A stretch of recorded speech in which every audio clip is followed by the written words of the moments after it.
A group representing Big Pharma is taking the federal government to court over the Fed's attempt to lower drug prices. Canadians pay some of the highest prices in the world, and the push to lower prices comes as political parties get ready to unveil their promises for drug coverage in the election. Will this lawsuit hamper those plans? Jeanette Petitpas-Taylor is the Minister of Health. She joins us now from Moncton. Hi, Minister. Nice to see you again. Thanks for making time. Good evening, Vashi. Nice to be here with you. Minister, Innovative Medicines Canada, a group that represents this country's pharmaceutical industry, has filed a legal challenge against your government's new drug price regulations. They say that you don't have the authority to fundamentally change the role of the Patented Medicine Prices Review Board by way of regulation. Do they have a case? Well, first and foremost, I can't comment specifically on the lawsuit or the judicial review that they're requesting. But what I can say is that we have worked over the past 3 years to modernize the Patented Medicine Prices Review Board. We have consulted with stakeholders and Canadians, as we certainly want to make sure that we get this done right. Canada is amongst one of the top 3 countries that pays the highest price for medication in the world, and we certainly want to make sure that we lower the cost of prescription medication. When I became Canada's health minister, it was very clear in my mandate letter that Prime Minister Trudeau told me that he expected me to work with provinces and territories to make pharmaceuticals and medications more affordable for Canadians. And moving forward with the Patented Medicine Prices Review modernization, we certainly will be able to save a significant amount of money, up to $13 billion over 10 years. If we want to move forward with the National Pharmacare program, we've made it very clear the first thing that we have to do is to lower the cost of prescription medication to make sure that our program is sustainable, and this is a step in the right direction. I want to ask about the possibility of that National Pharmacare program in a second, but first, did your government expect this type of legal challenge, and did you get a legal opinion prior to introducing the measures that you did? I'm going to be very frank. I'm not surprised by the legal challenge that has been launched today. We certainly recognize that pharmaceutical companies don't want to lose any profits.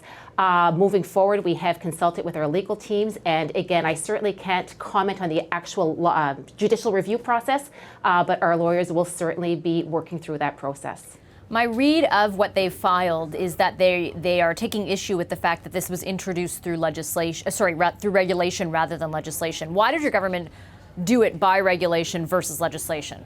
Well, first and foremost, when it comes to the Patented Medicine Prices Review Board and the regulations, I mean, the work that needs to be done was really regulatory type of work. We wanted to make sure that we got it done right, and that's why that we've opened quite a significant length of time for the consultation process. I think most Canadians certainly recognize that our government, has consulted on a lot of different files because we want to hear differing points of view.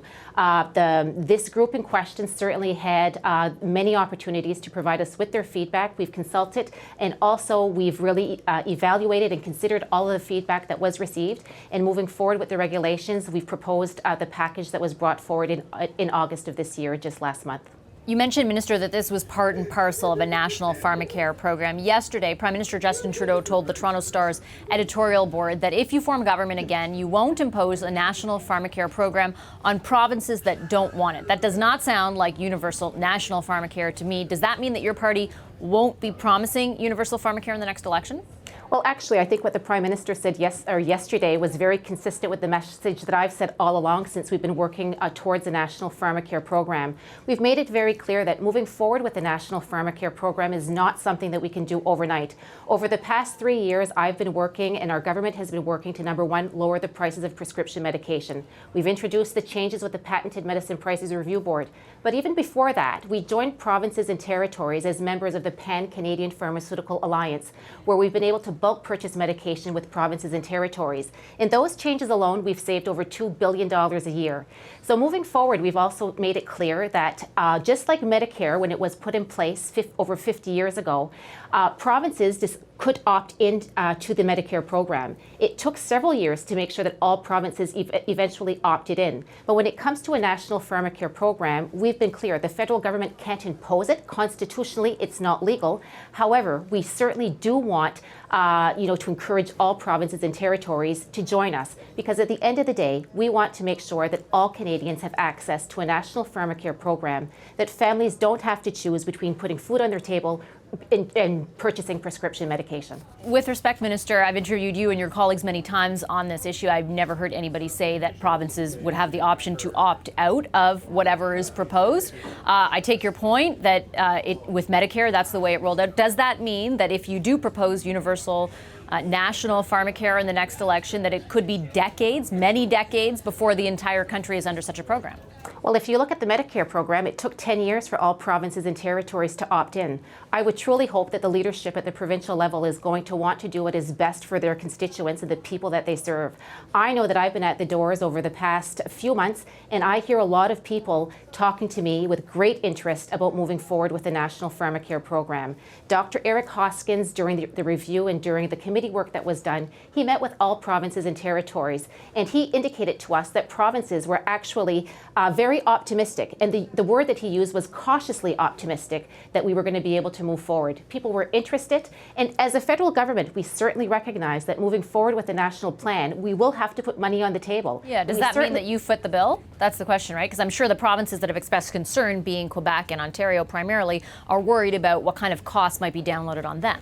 And that's why the work that we're doing right now to lower the cost of prescription medication is that foundational piece that needs to be put in place. And we certainly recognize that we're not expecting the provinces and territories to flip the entire bill for a national pharmacare program. We know that there's going to be a cost incurred.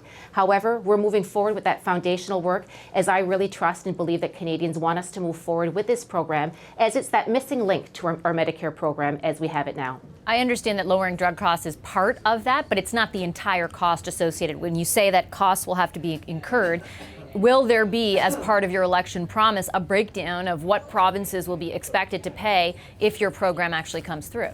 Well, with respect to the platform, Vashi, as you're well aware, we haven't rolled out our platform as of yet. We'll be doing that in the very near future. But all of those types of questions will certainly be answered and be worked upon with the provinces and territories. But will there be a cost to provinces? When you say a cost incurred, what does that mean? I mean, I'm asking because I understand that the platform has yet to be unveiled, but the Prime Minister is making specific statements about what it might entail. Your government has hinted for a long time since Mr. Hoskins' report, the conclusion of it, that you'll be looking towards some sort of national universal pharmacare plan. I'm just simply asking, what burden will the provinces have to bear?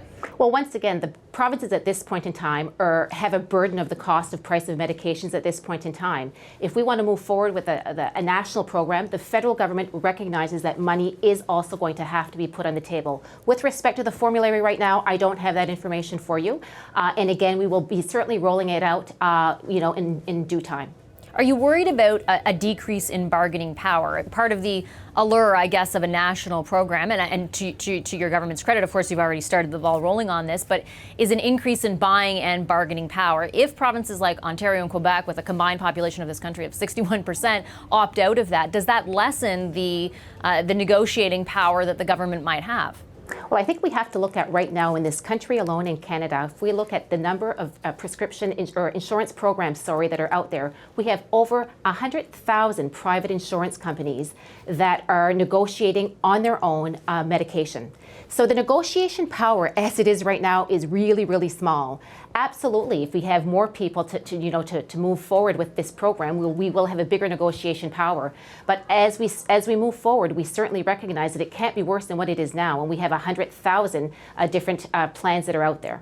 But is that the standard, I guess, just a bit better than it is now? I mean, and I ask specifically, again, because Ontario and Quebec are the ones that have voiced the concern. They together combine, they're about 60% of the country's population. If you remove them from the equation, yes, it's a bit better than it is now, but is it really the full potential of what your government is saying is possible?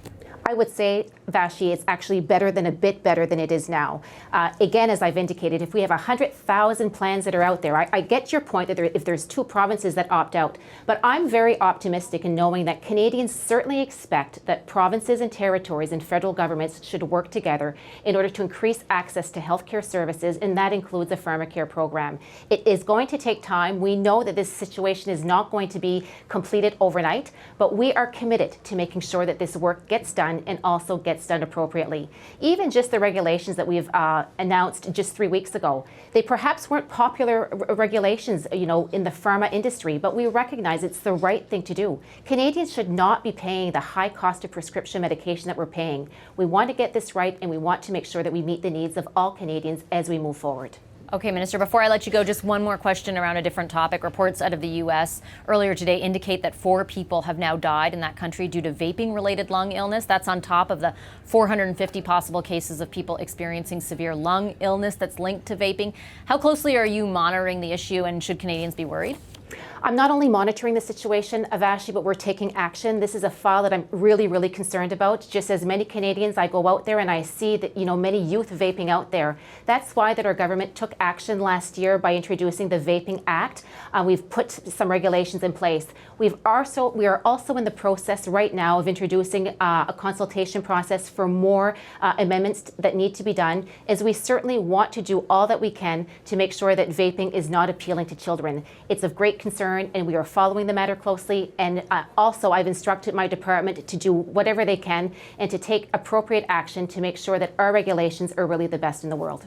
All right, I'll leave it there. Thank you so much, Minister. That's Health Minister Jeanette Petitpas-Taylor from Moncton. Thank you.